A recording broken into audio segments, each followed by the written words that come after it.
बहुत बहुत अंतर धरती के थील में एक जंगल था। वो कोई ऐसा वैसा जंगल नहीं था, अरे नहीं, ये था व्हिस्परिंग वुड्स, राजों से भरी जगह। ऊंचे ऊंचे पेड़ ऐसे खड़े थे जैसे कोई समझथियर बूढ़े आथेमी, उनके पत्ते सरसराते थे। वो हवा से कहानियां फुसफुसाते थे, दिन और रात। सूरज की रोशनी पत्तों के बीच से छन कर आती थी, नाचते हुए पैटर्न्स बनाती हुई। ये पैटर्न्स जंगल की जमीन पर ऐसे हिलते थे जैसे शरारती परियां। हवा हमेशा ताजी रहती थी, हमेशा गीली मिट्टी और जंगली फूलों की खुशबू लिए हुए। ये एक ऐसी थ्यूनिया थी जो जिंदगी से भरी हुई थी, सच में रहने के लिए एक जाती हुई जगह। बहुत सारे जानवर इस हरे भरे घर को अपना घर कहते थे। शरारती बंदर अपनी किटर पिटर और मस्ती भरी छलांगों के साथ वो एक डाली से दूसरी डाली पर झूलते थे। उनकी हंसी पेड़ों में गूंजती थी। रंग बिरंगे पक्षी सुबह से शाम तक अपनी मीठी धुनें गाते थे। हर गाना अलग होता था, हर नए थेम के लिए एक नई धुन। शर्मीले हिरन झाड़ियों के पीछे से झांकते थे, उनकी बड़ी बड़ी आंखें उत्सुकता से भरी होती थी। व्यस्त गिलहरियां पेड़ के तनों पर ऊपर नीचे फुदकती थीं, नट्स इकट्ठे करती थीं। रंगीन पंखों वाली तितलियां फूलों के बीच उड़ती थीं, जैसे जिंथिया हीरे जवाहरात। व्हिस्परिंग वुड्स में जिंदगी एक लगातार धीमी हलचल थी। वुड्स में थेन आमतौर पर शांत होते थे, छोटी छोटी खुशियों से भरे हुए। जानवर अपने अपने काम करते थे, खाना ढूंढते थे, घर बनाते थे। वो गेम्स खेलते थे, कहानियां सुनाते थे और एक दूसरे का ख्याल रखते थे। कभी कभी अचानक बारिश की बौछार सबको छिपने के लिए भगा देती थी। फिर सूरज दोबारा झांकता था और आसमान में इंद्रधनुष तन जाता था। छोटी छोटी नदियां खुशी से पल करती थीं। उनका पानी साफ और ठंडा होता था। ये नदियां बहुतों के मिलने की जगह थी, पानी पीने और बातें करने की जगह। जंगल की लय स्थिर थी, सुकून देने वाली और अजूबों से भरी हुई। इन सभी शांतियर जानवरों के बीच थियो काफी खास कैरेक्टर्स रहते थे। एक अपनी जबरदस्त तेजी के लिए जाना जाता था, जैसे बिजली की तरह तेज। वो हवा से भी तेज दौड़ सकता था, या कम से कम वो अक्सर ऐसी टीमें भागता था। दूसरा अपनी धीमी चाल के लिए जाना जाता था, धीमा और सोच समझ कर चलने वाला। वो हर काम में अपनी समझ लेता था, सभी छोटी छोटी डिटेल्स पर ध्यान देता था। उनके रास्ते अक्सर हरी हरी खुली जगहों और घुमावदार रास्तों पर मिलते थे। और जल्द ही उनकी कहानी व्हिस्परिंग वुड्स में एक लेजेंड बन जाएगी। एक ऐसी कहानी जिसे बूढ़े पेड़ में आने वाले सालों तक फुसफुसाएंगे। Gap 2S। चलो सबसे पहले मिलते हैं कछुए महाराज से, जो कछुआ है और बहुत सब्र वाला जीव है। वो अपना घर अपनी पीठ पर लेकर चलता था, एक मजबूत डिजाइन वाला शेल। उसकी आंखें छोटी थीं, पर वो समझतीर और थियालु थीं। वो धीरे धीरे चलता था, बहुत धीरे, हर कदम सोच समझकर और पक्का। कछुआ कभी भी जल्दही में नहीं लगता था, क्योंकि वो जानता था कि जिंदगी की अपनी एक रफ्तार होती है। उसे अपने शेल पर सूरज की गर्म धूप महसूस करना बहुत पसंद था, जैसे कोई नरम सा आशीर्वाद ही। उसे रसीले पत्ते और बेरीज चबाना अच्छा लगता था, हर निवाले का मजा लेते हुए। बहुत से छोटे जानवर अक्सर उसके पास शांत सलाह और सोचने वाली बातों के लिए आते थे। वो जंगल की हरी भरी कम्युनिटी में एक इज्जतदार बुजुर्ग था। कछुए के 3 शांत ऑब्जर्वेशंस और आराम वाले रूटीन से भरे होते थे। वो सूरज के साथ उठता था, सुबह का स्वागत एक धीमी पलक झपकाकर करता था। फिर वो नाश्ता ढूंढने के लिए अपनी बिना जलथे वाली यात्रा शुरू करता था। वो छोटे छोटे कीड़ों को, घास पर ओस को, रोशनी के बिठीलने के तरीके को नोटिस करता था। ये वो चीजें थीं जिन्हें तेज जानवर अक्सर अपनी जल्दबाजी में मिस कर देते थे। वो अक्सर किसी फूल या किसी व्यस्त चींटी से बातें करने के लिए रुक जाता था। उसका मानना था कि हर जिंतिया चीज के पास बताने के लिए एक कहानी होती है। अगर कोई सुने तो उसका धीमापन कोई कमजोरी नहीं थी, बल्कि थ्यूनिया को एक्सपीरियंस करने का एक अलग तरीका था।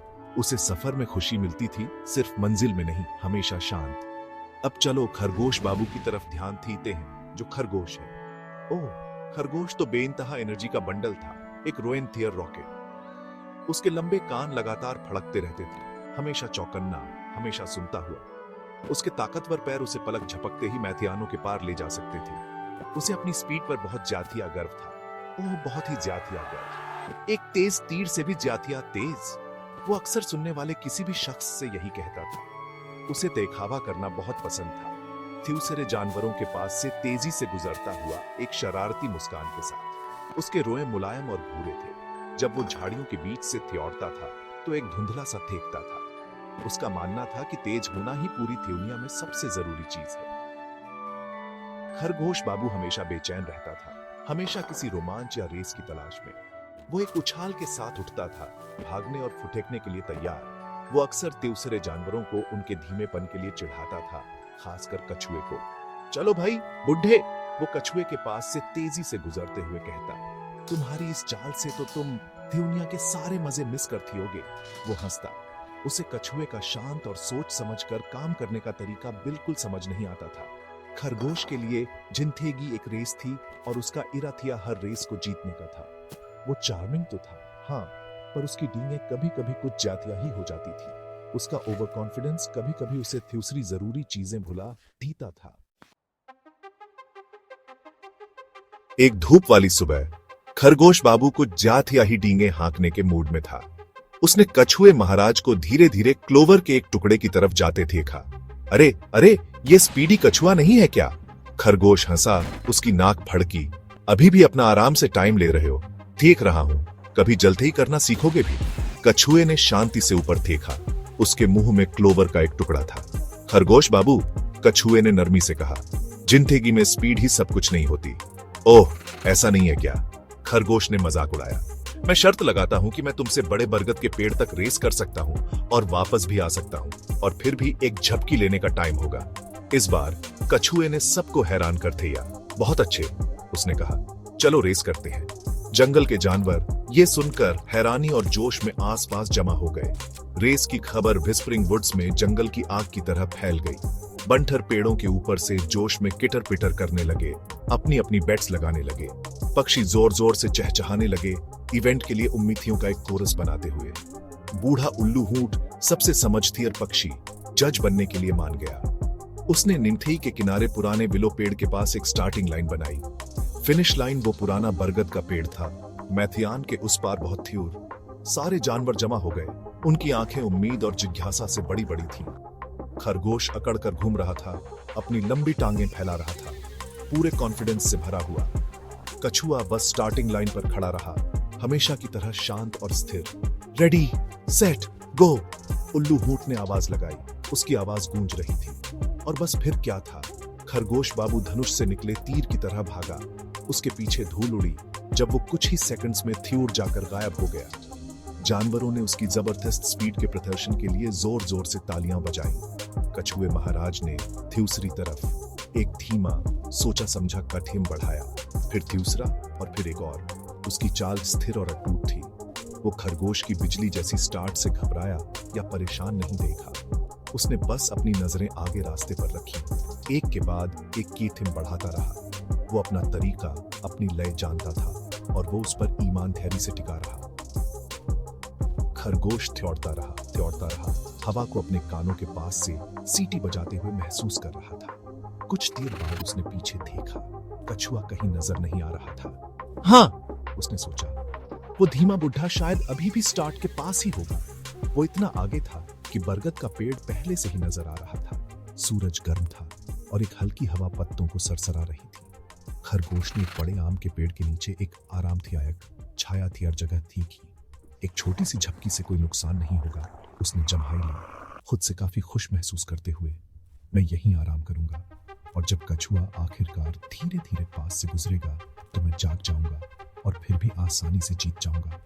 वो सिकुड़कर लेट गया, अपनी आंखें बंद की और जल्द ही गहरी नींद सो गया, जीत के सपने देखता हुआ।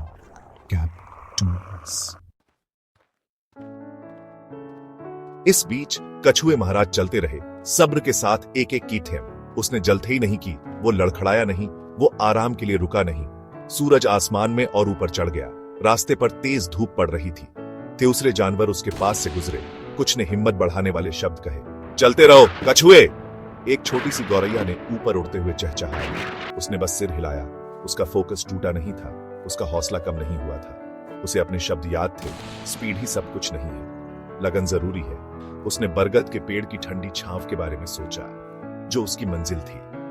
हर छोटी हरकत उसे अपनी मंजिल के थोड़ा और करीब ले जा रही थी।